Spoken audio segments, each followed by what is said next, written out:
우리가 은혜에 부족함이 있어서 넘어지거나 그래서 우리가 실족하는 것이 아니라 받은 은혜를 잘 누리고 간직하고 그 나라 임할 때까지 그 은혜에 살게 하여 주시옵소서.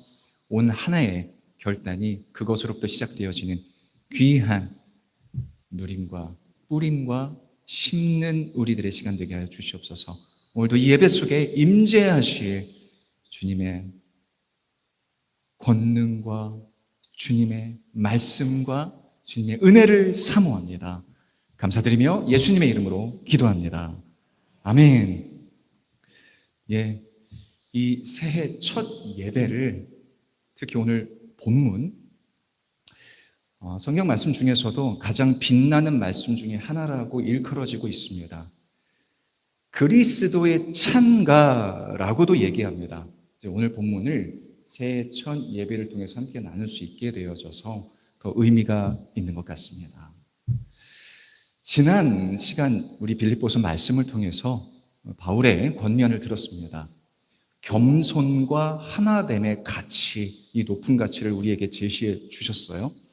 그런데 이 바울은 이어서 이 겸손과 하나됨의 이 숙제를 어떻게 풀어야 된다.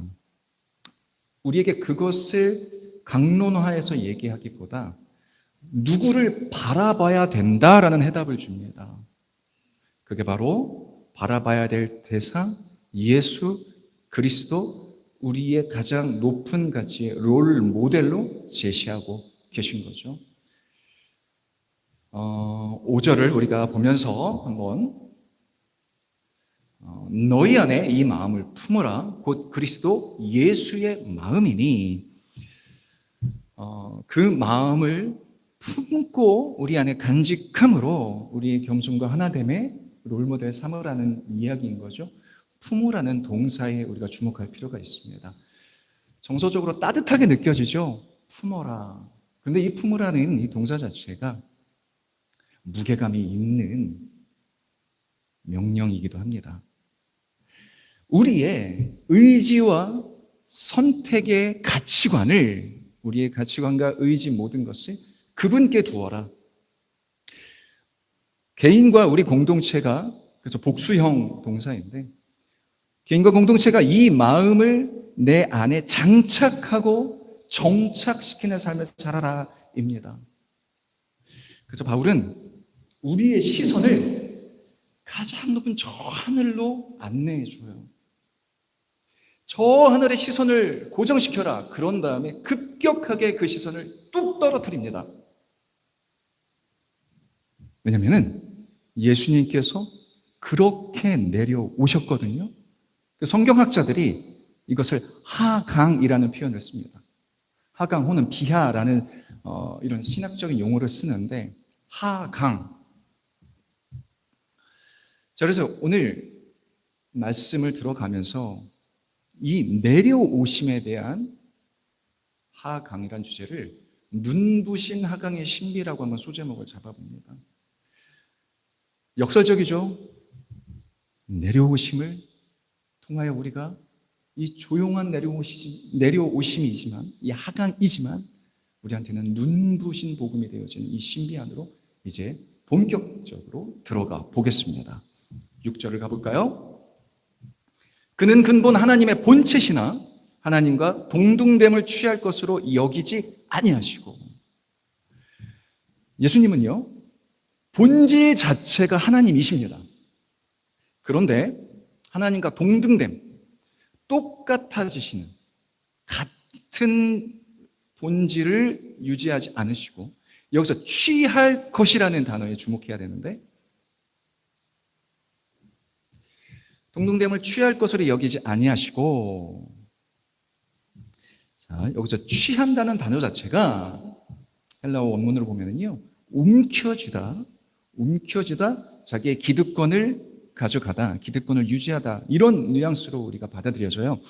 움켜쥐다. 즉, 예수님은요, 본질 자체가 하나님이신데 그 동등됨을 예수님이 가지고 마땅히 행사할 수 있는 그 권위와 이 하나님 되심을 움켜쥐지 않으시고, 갖지 않으시고, 그 왕관을 내려놓기로 결정하셨다라는 이야기입니다.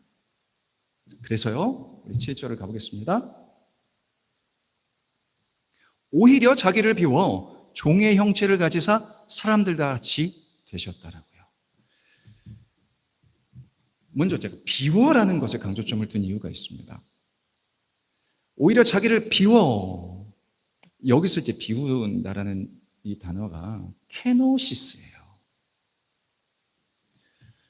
비운다라는 단어인데 무거워요. 이 단어가 매우 심오한 단어입니다. 그래서 케노시스 신학이라는 게 따로 있을 정도로 예수님의 비움, 예수님의 케노시스, 어떤 비교 종교학을 하시는 분이 이 비움에 대한, 예수님의 비움에 대한 주제로 글을 쓰셨는데 이런 대목이 있더라고요. 우리가 비유하면은 연상되는 이제 불교를 떠올리게 되는데 그분이 이렇게 얘기하시는 거예요. 결국 기독교와 불교는 허물을 얘기하는 거다. 똑같다. 자, 이 비움, 예수님의 비움과 불교의 비움 똑같습니까? 절대 아닙니다. 완전히 다른 개념입니다. 불교에서 얘기하는 공사상 있잖아요. 비움, 없을 무자, 허무, 무소유. 그분들이 얘기하는 비움과 이 없음은 우리 인생 자체, 우리의 삼남안상 자체가요, 결국 허탈하고 허무한 거다. 원래 없음의 이 깨우침은, 이 가치를 우리가 깨달아야 된다. 그게 그분들이 얘기하는 없음을 깨닫는 없을 무, 이 무소유가 그렇게 지향되어지는 가치예요. 예수님의 비움 케노시스는 그게 아닙니다. 있는 것, 가득한 것을 포기한다라의 이 비움이에요. 즉, 어떤 것이 무엇인가로 가득 차 있는 내용을 걷어내고 그것을 비워낸다? 이것을 없애고 잡고 이 내용물들을 밖으로 꺼내놓는다라는 개념이 아니에요. 좀 더 정확하게 압축해서 얘기하면 낮아짐이에요. 예수님의 케노시스 비움은 낮아짐입니다. 어떤 낮아짐인가? 여기에 이 단어가 꼭 들어가야 돼요. 사랑. 당신께서요, 사랑하는 자들, 여기에 있는 우리들, 당신의 사랑하는 피조물을 위해서 기꺼이 낮아짐을 선택한, 완전히 다 내어놓기로 선택하신 그 낮아짐을 우리는 케노시스 비움이라고 하는 겁니다. 그게 예수님의 비움입니다. 그런데 어떻게, 어떠한 방식으로 비우셨나? 어떻게 낮아지셨나? 종의 형체로요. 여기에 사람들과 같이 되셨다라고 복수형으로 나오잖아요. 사람들, 우리 평범한 우리 인생들과 똑같은 본질을 취하셨다라는 겁니다. 종의 형체라고 하니까 종의 모양, 그 형식을 갖추셨다라는 게 아니라 그 속성을 그대로 갖추시고 오셨다라는 거예요. 이 7절은 이렇게 깊은 뜻이 있는 겁니다. 자, 그럼 8절을 한번 넘어가서요. 사람의 모양으로 나타나사 자기를 낮추시고 죽기까지 복종하셨으니 곧 십자가에 죽으심이라. 여기서 오해할 수 있는 여지가 있어요. 사람의 이 본성을 그대로 따르셨고요. 종의 속성을 그대로 취하셨는데 그럼에도 불구하고 예수님이 신성을 내려놓으신 게 아니에요. 예수님은요, 하나님이신 동시에 사람이셨어요. 완벽한 신성을 가지고 계셨고 완성한 인간으로 사셨어요. 이 땅에 오셨을 때. 이 땅에 발 딛고 사시는 동안 그 신성이 없어진 게 아닙니다. 그런데 충분히 행하실 수 있는 그 권리와 그 영광과 왕권을 스스로 제한하셨다는 겁니다. 제한.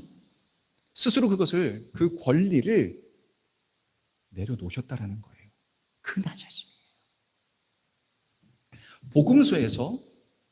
복음서 기자들이 이 내용을 계속 줄기차게 일관되게 예수님의 삶을 설명하고 있는 겁니다.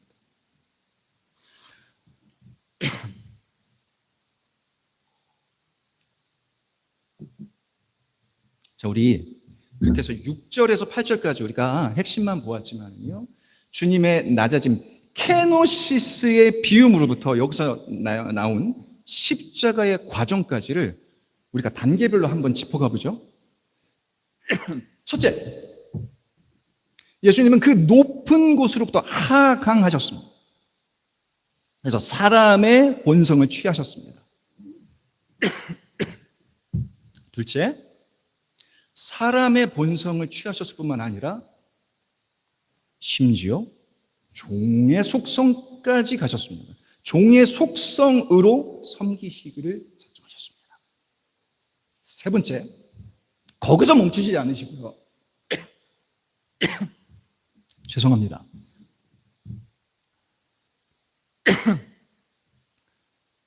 제가 너무 감격했나 봐요.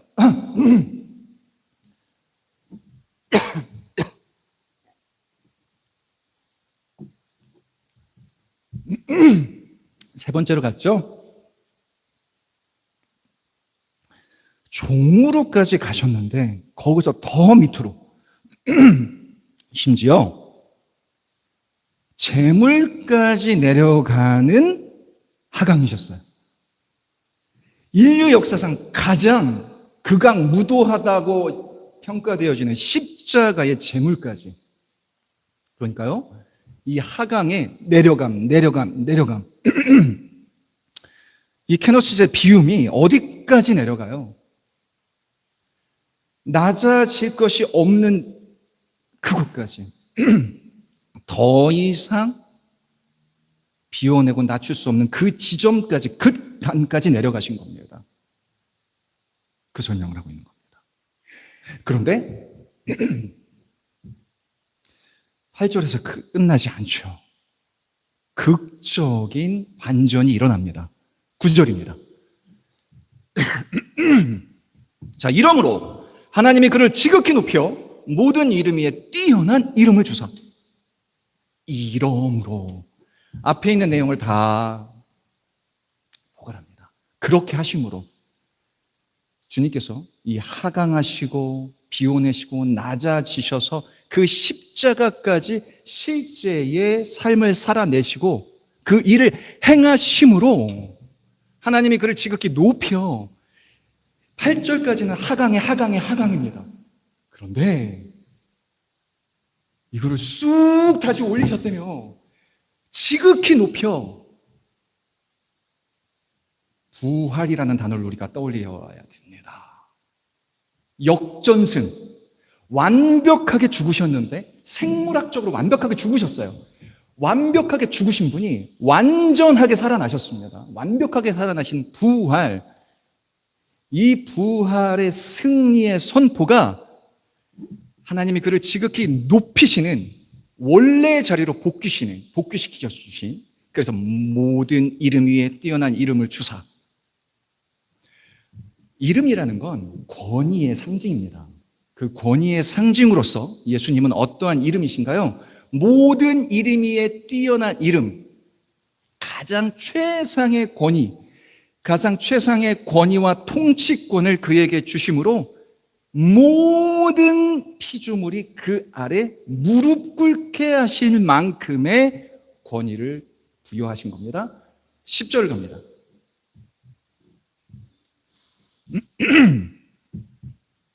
하늘에 있는 자들과 땅에 있는 자들과 땅 아래에 있는 자들로 모든 무릎을 예수의 이름에 꿇게 하시고,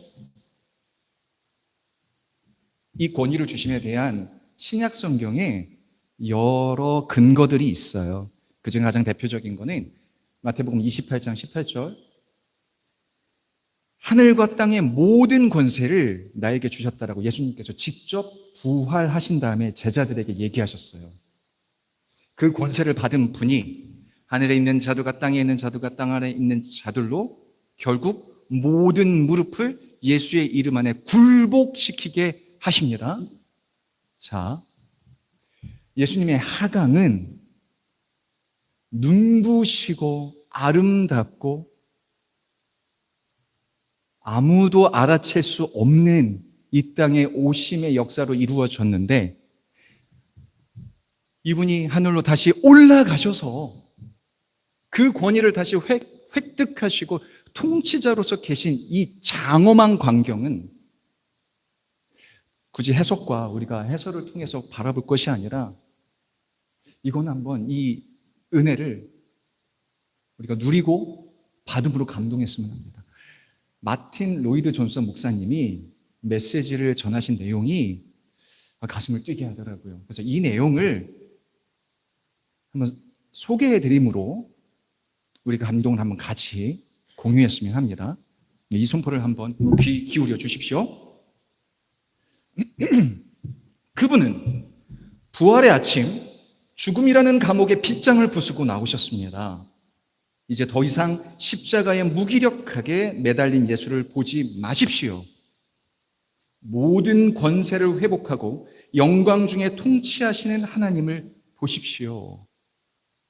그분은 사탄의 머리를 상하게 하셨고 지옥의 권세를 무력화하셨습니다. 이제 악의 세력은 멸망을 선고받은 사형수처럼 떨고 있을 뿐입니다. 처음 오신 예수님은 말구유에 누우셨으나 다시 오실 예수님은 구름 수레를 타고 오실 겁니다. 처음 오신 주님은 가시 면류관을 쓰셨으나 다시 오실 주님은 만유의 왕관을 쓰시고 오실 겁니다. 아멘. 아멘. 자, 그때가 되면은요, 실제로 그때가 되면은 예수님을 비웃던 자들도 있죠. 지금 무관심하고 우리가 아무리 복음을 전하고 그 얘기를 아무리 진실일 때고 간절하게 얘기를 해도 비웃는 자들, 관심 없는 자들이 얼마나 많이 있습니까? 그러나 그때가 되면은 그 어떤 자들도, 심지어는 우리 데살로니가 전서에도 얘기하듯이 세상의 모든 자들 중에 땅에 잠자는 자들까지도 그 이름의 무대 앞에서 그분을 찬송하고 그 권위 앞에 엎드려질 수밖에 없는 그때가 옵니다.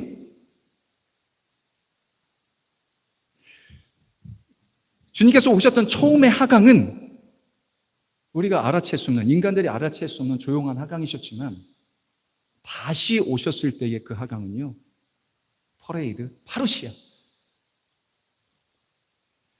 위험 가득한 왕의 권위로 내려오신다는 것, 이 기대가 있으신가요? 믿으시나요? 우리는 그걸 소망하는 자들이고 명백히 믿는 자들입니다. 자, 11절을 갈게요. 11절에서 우리 이 선포를 모든 입으로 예수 그리스도를 주라 시인하여 하나님 아버지께 영광을 돌리게 하셨느니라. 언젠가는요, 온 우주의 역사가 막을 내릴 때가 옵니다. 이게 주님의 다시 오심의 하강입니다. 모든 입으로, 그때는요, 모든 입이 예수 그리스도를 주라 시인할 수밖에 없습니다.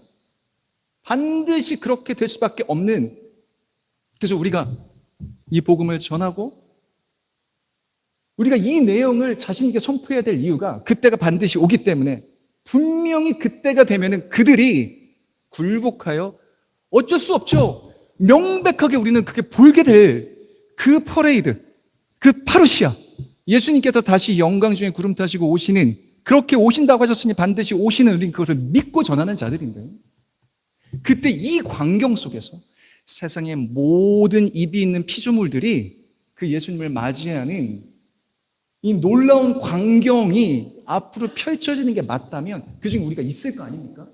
그래서 제가 이게 뭉클함이 있어요. 이런 뭉클함이 있어요. 자, 우리가요, 그 모든 예수님을 주라 시인하고 찬송하고 환호하는 그 행렬과 그 군중들 속에 맨 앞자리에 있기를 소원합니다. 그러니까 전사님께서도 예배는 콘서트가 아니다. 하물며 우리가 콘서트장에 가보셔도요, 앞자리에서 관람하는 게 다 달라요. 그래서 하물며 그때에 모든 입으로 예수 그리스도를 주라 시인하는 그 놀라운 그 환호성의 군중들 속에 우리가 맨 앞자리에서 그 찬양의 감격을 같이 누릴 수 있기를 축원합니다. 생각해 보세요. 우리가 지금 아무리 얘기를 해도 이해하지 못하고요.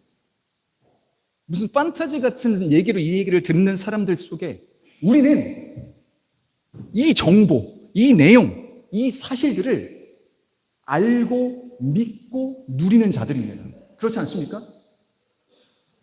그런 우리가 주님이 다시 오는 실제 그날에 맨 앞자리에서 그분을 맞이하고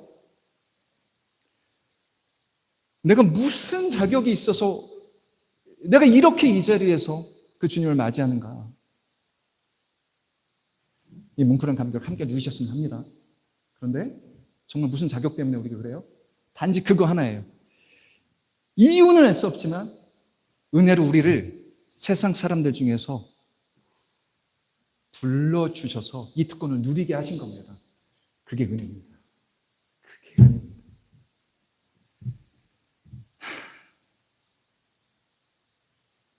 자, 모든 입으로 예수 그리스도를 주라 시인하라. 주라 시인하는 것, 우리가 입술로 그렇습니다라고 인정하는 것. 그런데요, 여기서 한번 이쯤에서 우리가 점검해야 됩니다. 주라 시인하는 것이 입술의 고백이고 인정함이지만 더 중요한 것은 우리의 삶이 그 내용에 부합해야 된다는 거죠. 내가 정말로 예수 그리스도를 주라, 주인이라 시인하는 삶을 살고 있는가예요. 그 삶을 살고 있는 자가 입술로 고백하는 표현입니다. 오늘 간략하게 핵심만 한번 우리가 나눠볼게요. 우리의 삶 속에 예수 그리스도가 주인으로 계시다라는 것은 어떠한 주안점의 삶일까요? 첫 번째는 내 삶의 소유권이 그분께 있다는 거. 내 삶의 소유권과 내 삶의 선택권과 내 삶의 결정권이 그분께 있다라는 기준입니다. 자, 복음은요, 우리가 하나님의 소유된 자라는 것을 선포하게 하십니다. 고린도전서 6장 19절로부터 20절에 가보면 이렇게 얘기하고 계십니다. 너희는 너희의 것이 아니야. 너희는 자신의 것이 아니라 값을 치르고 사신 바 되었다라고 얘기를 해요. 자, 우리는 우리의 것이 아니다. 이미 이 복음을 시인하고 받아들였다라는 것은 어떠한 의미인가? 예수님께서 값을 치르고 우리를 사신 바 되었다. 이제 내 삶이 내게 아니라 소유권이 주님으로 넘어갔다는 얘기예요. 이 소유권을 인정해야 된다. 자, 다시 한번 그 소유권과 내 삶의 선택권과 결정권이 주님께로 내어드리는 삶이어야 할 줄 믿습니다. 아멘.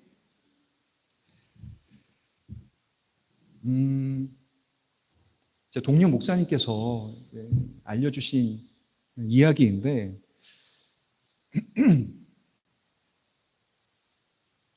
어떤 부흥하는 교회에서 교회가 잘 성장하고 있는 교회에서 성도가 늘어나고 참 은혜 가운데 교회가 잘 하나님 안에 성장하고 있는데 그러다 보니까 주차장이 부족한 거예요. 주차 공간이. 기도하고 있는데 너무 감사하게도 그 주변에 있는 어떤 기업체 사장님이 공간을 내주시기로 하셨다는 거예요. 우리가 어차피 일요일에는 문을 닫으니까 주차장을 쓰라고. 근데 조건이 있다는 겁니다.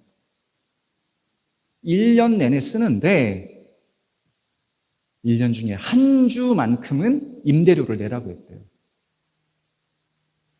그래서 아니 왜 굳이 번거롭게 아니 뭐 주시려면 다 주시지 뭐 또 한 주간 굳이 임대료를 받으세요. 그랬더니 그 사장님이 그렇게 얘기를 했대요.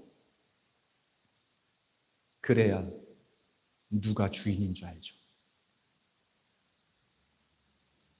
함부로 쓰지 말라고요. 여기 주인이 누군지 잊지 말라고요.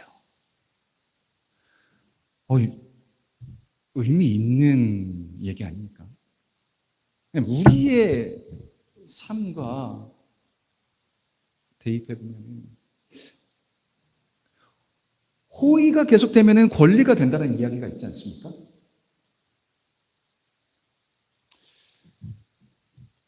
이 찬양이 떠오르네. 자, 양해를 구합니다. 이 찬양 가사를 아시는 분은 함께 같이 하시죠. 모르시는 분은 그냥 가사에 한번 주목해 보시고 이 찬양을 한번 해보겠습니다. 모든 것이 은혜,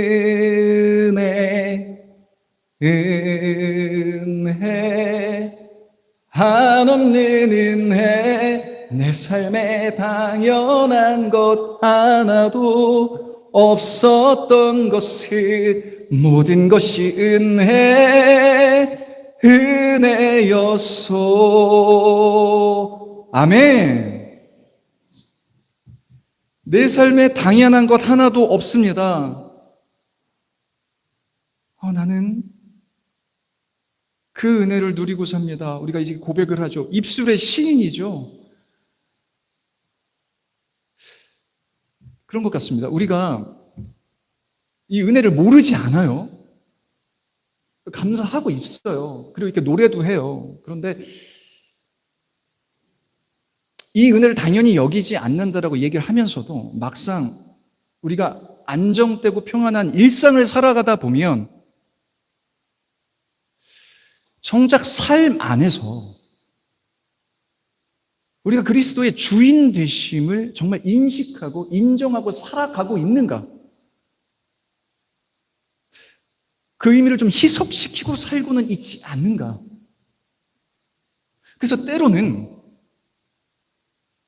주님께서 우리의 삶에 간섭하셔서 우리를 깨우치게 하시는 과정이 있을 때가 있는 것 같습니다. 왜요? 내가 주인인 걸 잊지 말라라는 겁니다. 내가 너희의 삶의 소유권자임을 잊지 말라는 겁니다. 그 주보예요, 여러분. 이 주보의 맨 앞에 그리스도가 주인 되시는 교회라고 되어져 있지 않습니까? 이 고백이 너무너무 좋습니다. 주보를 만들고 새롭게 이렇게 재편집하면서 요거는 건들지를 않았습니다. 건들지 않은 몇 가지가 있지만 이 슬로건, 이 표, 그리스도가 주인 되시는 교회. 개인적인 고백입니다만 저는 기도할 때 개인적으로 골방에 기도를 할 때 루틴이 있는데요. 무조건 서두에 주님이 내 삶의 주인이십니다. 실제로 이렇게 고백하고 시작을 해요. 그렇게 되면은요, 하나님, 내가 지금 기도하고 바라는 모든 것들이 주님께서 주인 되시면 내가 가지고 있는 소유권과 내가 선택해야 될 것들과 내가 결정하는 것들이 다 주님이 주인 되심 안에서 주도에 가시기를 원한다는 것으로 선포되고 시작하기 때문입니다. 여러분, 그리스도가 주인 되시는 교회 되기를 소망합니다. 그리스도가 주인 되시는 가정 되기를 소망합니다. 그리스도가 주인 되시는 나의 삶이 되어지기를 소망합니다. 나의 소유권과 나의 선택권과 나의 결정권이 주님이 주도하시는 삶이 되기를 축원합니다. 이제 말씀을 맺을게요. 두 가지 정도 제가 질문을 한번 드려봅니다. 6절부터 10절까지 그 눈부신 하강을 하셨던 예수님이 정말 우리 삶의 진짜 주인이심을 시인하시는지요? 그분의 복종으로 내어주신 십자가의 은혜를 시인하시는지요? 그러면요, 우리 이제 결단해야 될 때예요. 그분이 복종하셨으니 이제는 복종을 받으실 차례입니다.